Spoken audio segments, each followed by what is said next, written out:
One of Wall Street's legendary investors, Jim Rogers, who's chief executive of Rogers Holdings, and says that is precisely what we should be bracing for, meaning the recession, not the job creation, although we should be so lucky to be bracing for job creation. Jim, walk us through your logic. I am delighted to see you, Dylan, and I'm very happy to hear you saying, my goodness, what are we wasting our time on some congressman about when the world is facing disaster here and abroad? We're the largest debtor nation in the history of the world, Dylan. We've got to do something about it. Greece is bankrupt. The rating agencies are right. They will not be able to pay. Somebody better be getting prepared, even if it's just the viewers of your network, getting ready to protect themselves. Let us talk about, A, how we got into this situation, individually and collectively, and then more importantly talk about how a rational group of adults would have a serious conversation about resolving it. I've got a little connect the dots graphic series that I prepared to sort of help people understand this, which basically begins with the creation of household consumer debt in the 90s and 2000 with the authorization of the government, the Clinton administration and everybody else, and the banks say, listen, make the credit easy, get it out there, it's good for us, it's good for them. And so we created piles of household debt, piles of institutional debt. In 2008, we watched that debt reveal itself and its instability in the banking system, total collapse, bailout, money printing, we know it. So the household was not held to account, or in some cases not to account. The banks not held to account at all. And the end game is the gigantic debt bubble that was created in the household and banking systems of the world ending up in the hands of world governments, whether it's Greece or in our case, the U.S. government. If you are lending money that you never had to people that could never borrow it, and your resolution is to make it somebody else's problem, how do you begin to solve a problem like that? And can you do it without writing down the debt, Jim?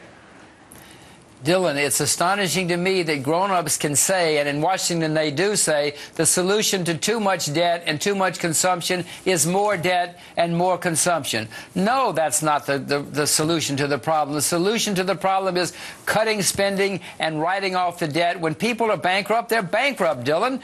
Face facts.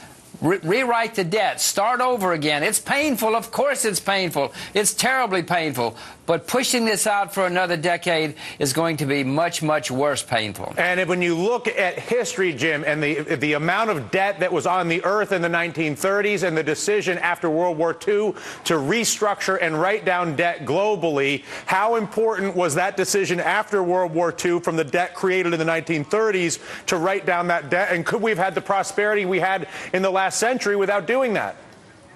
That's what happened. Everybody wrote off the debts. They said we made some horrible mistakes. Now let's start over. Dylan, the same thing happened in Scandinavia in the early 90s. Everybody went bankrupt. They had a horrible time, but they wrote everything off. They started over, and Scandinavia has boomed for the past 15 or 20 years. This solution we're trying in the U.S. and in Europe is not going to work. It never has. Why do you think they're even bothering to attempt it? The people that are involved with this are not inherently stupid. They're not inherently malicious. What are they thinking that we're not? Who said they're not inherently stupid? Well, I'm trying to give them the benefit of the doubt, Jim. Okay, fine. No, what they're trying to do is push the can down to the next election. All they want to do is get reelected and hope this problem goes away somehow. This has never worked. It's not going to work now.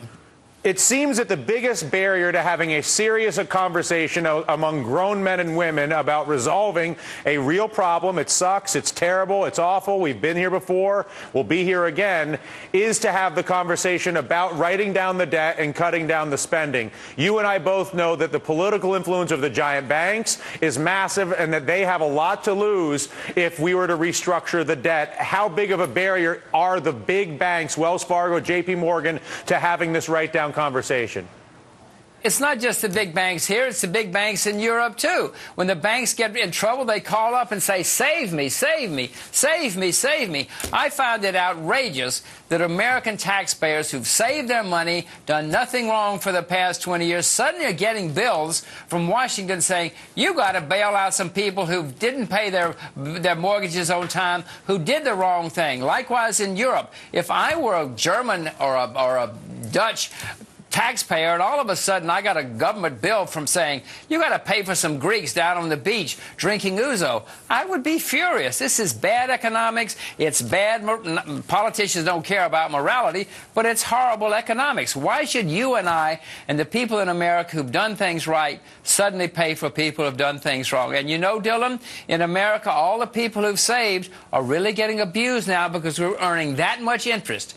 All the retirees who thought they'd have a lot of money on retirement are getting nothing to pay off some deadbeats. And the fact of the matter is the deadbeats in question are not just the individual borrowers who couldn't pay those loans, but are the actual giant banks who created the debt and are bonusing themselves without ever having the money in the first place. Absolutely, absolutely. Why should you and I bail out some guys on Wall Street so they can keep their Lamborghinis?